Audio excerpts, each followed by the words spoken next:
Reflexology has been around for thousands of years. Hieroglyphics were found on the wall of the physician's tomb in Egypt, dating around 2330 BC.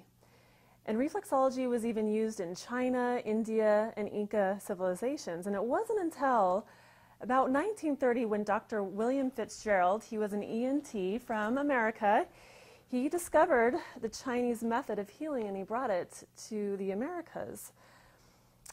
There were several people who studied under him. One was Eunice Ingham, and she thought she was working on the nerve reflexes of the feet, and so she termed this therapy reflexology.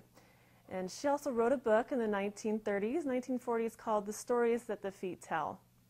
Hannah Marquardt, a German, and Dr. Charles Erdsdahl from Norway researched the entirety.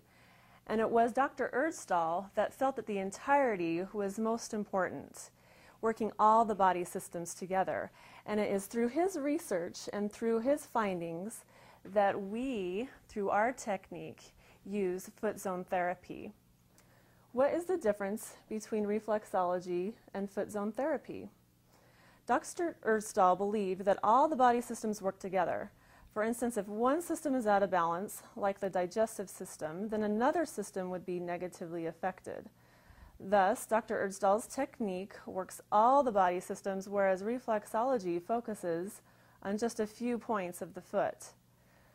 Dr. Erdsdahl's work was thorough and succinct, yet he used invasive pressure to force the signals to change. And since his passing, students under his tutelage have found that using medium pressure to gently persuade the signals to engage would help the body heal naturally and effectively. So with family foot reflexology, the entirety is still a must when it is convenient and when there's time to be able to do a full 45-minute session. Reflexology is just working on specific points of the feet, especially say for instance a child who has an ear infection late at night and it's hard to do a full 45-minute foot zone.